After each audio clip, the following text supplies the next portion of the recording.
Halo semua, perkenalkan nama saya Christian Derinti Tahu dengan NIM 227111009. Di sini saya akan menjelaskan materi ujian tengah semester untuk mata kuliah kecerdasan buatan. Yang kita bahas di sini yang pertama itu apa saja fondasi dari ilmu kecerdasan buatan. Di sini yang pertama yaitu matematika dan statistik. Fondasi ini sangat bergantung pada konsep matematika dan statistik untuk membangun model dan algoritma. Contohnya seperti penggunaan aljabar linear dalam pemrosesan data, probabilitas dalam pengambilan keputusan, dan statistik untuk analisis data. Yang kedua, teori komputasi. Memahami batasan dan kemampuan komputasi penting dalam AI. Ini mencakup teori tentang algoritma, kompleksitas, dan model komputasi. Contohnya seperti teorema Turing dan model mesin Turing yang membantu dalam memahami apa yang dapat dihitung. Yang ketiga ada ilmu komputer, yaitu fondasi dari AI adalah ilmu komputer yang mencakup pemrograman, struktur data, dan algoritma. Contohnya seperti pengembangan algoritma pencarian dan pengurutan yang efisien untuk memproses data.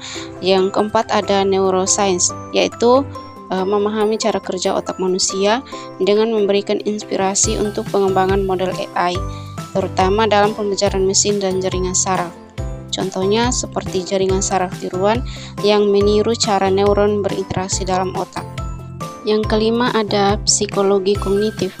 Ini mempelajari bagaimana manusia berpikir, belajar, dan mengambil keputusan, membantu dalam merancang sistem AI yang lebih baik. Contohnya seperti model kognitif yang digunakan untuk memahami proses pengambilan keputusan dalam AI. Yang keenam ada teori informasi. Teori ini membantu dalam memahami bagaimana informasi dikodekan, disimpan, dan ditransmisikan. Contohnya seperti penggunaan entropi untuk mengukur ketidakpastian dalam data. Yang ketujuh ada etika dan filosofi. Pertimbangan etis dan filosofis penting dalam pengembangan dan penerapan AI, termasuk dampak sosial dan moral dari teknologi. Contohnya seperti diskusi tentang tanggung jawab dalam penggunaan AI dan implikasi dari keputusan yang diambil oleh sistem AI. Yang terakhir ada sistem kompleks. AI sering beroperasi dalam sistem yang kompleks dan dinamis, sehingga pemahaman tentang interaksi dalam sistem tersebut sangat penting. Contohnya seperti model sistem multi-agen yang digunakan untuk simulasi interaksi antara berbagai entitas. Yang berikut kasus bentuk jaringan semantik yang terekam untuk kata burung. Yang pertama karakteristik fisik, ada dua. Yang pertama bersayap. Ini menunjukkan bahwa burung memiliki sayap sebagai ciri khas. Berikut berkaki dua. Ini menunjukkan bahwa burung memiliki dua kaki yang merupakan ciri umum. Untuk kemampuannya bisa terbang. Ini menunjukkan kemampuan burung untuk terbang yang merupakan salah satu ciri utama dari burung. Ketiga, perilaku. Ada yang bisa berkicau, ada yang tidak. Ini menunjukkan variasi dalam kemampuan vokalisasi di antara spesies burung.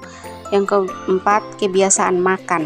Ada tiga. Yang pertama, ada yang makan biji-bijian. Ini menunjukkan bahwa beberapa burung memiliki pola makan yang terdiri dari biji-bijian. Yang kedua, makan buah-buahan. Ini menunjukkan bahwa burung juga dapat mengonsumsi buah-buahan. Yang terakhir, ada yang makan daging. Ini menunjukkan bahwa ada spesies burung yang bersifat karnivora. Nah, elemen-elemen tersebut dapat dihubungkan dalam jaringan semantik sebagai berikut. Yang pertama, karakteristik fisik. Itu bersayap dan berkaki dua. Itu berhubungan dengan kemampuan, yaitu bisa terbang.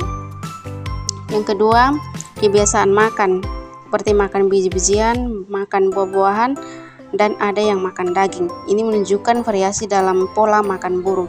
Yang terakhir ada reproduksi atau bertelur, berhubungan dengan perilaku, yang dimana bisa berkicau atau ada yang tidak. Yang ketiga, kasus untuk pengkodean yang dihasilkan dari penerimaan pengetahuan. Di sini kita mengambil dua langkah. Untuk itu kita harus mengetahui pengertiannya. Yang pertama untuk forward reasoning. Itu metode inferensi yang dimulai dari fakta yang diketahui dan menggunakan aturan untuk mencapai kesimpulan. Sebaliknya, backward reasoning itu metode inferensi yang dimulai dari kesimpulan yang ingin dicapai dan bekerja mundur untuk menemukan fakta yang mendukung kesimpulan tersebut. Tahapan yang pertama ada forward reasoning. Langkahnya yang pertama kita identifikasi fakta yang diketahui. A1-nya suhu tubuh lebih besar sama dengan 38 derajat Celcius, demam, itu benar. A2-nya batuk, benar. A4-nya batuk yang terus-menerus terutama di malam hari, benar. Langkah yang kedua, terapkan aturan yang relevan R1, IF, A1, dan P1. Dari A1 kita dapat menyimpulkan P1 yaitu demam biasa. R2, IF, A2, dan P2. Dari A2 kita dapat menyimpulkan P2 yaitu batuk biasa. R3, IF, P1, and P2 or A3 dan P3. Kita sudah memiliki P1 yaitu demam biasa dan P2 yaitu batuk biasa. Karena P2 sudah ada, kita dapat menyimpulkan P3 yaitu influenza atau infeksi virus. R4, IF, P3, NA4, dan P4. Kita memiliki P3 yaitu influenza dan 4 yaitu batuk yang terus-menerus di malam hari, sehingga kita dapat menyimpulkan P4-nya yaitu batuk rejan. R5, IF, P3, NA5, dan P5. Kita tidak memiliki A5 atau nafas berbunyi, jadi kita tidak dapat menyimpulkan P5.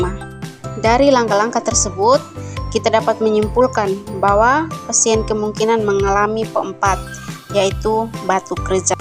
Tahapan yang kedua ada backward reasoning.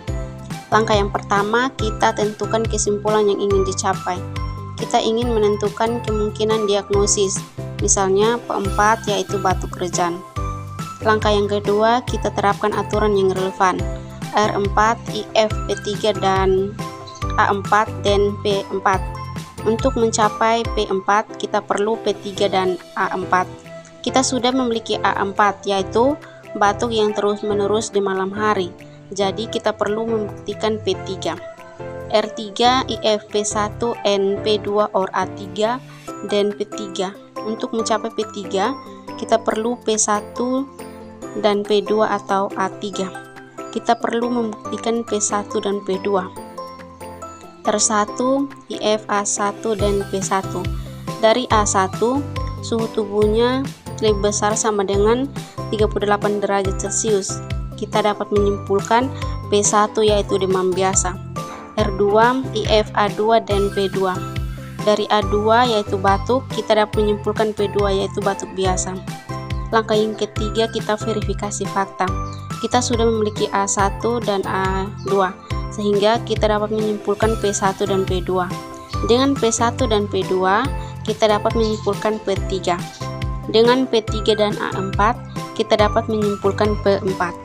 Dengan menggunakan backward reasoning, kita juga sampai pada kesimpulan bahwa pasien tersebut kemungkinan mengalami P4, yaitu batuk rejan. Sekian penjelasan singkatnya. Terima kasih.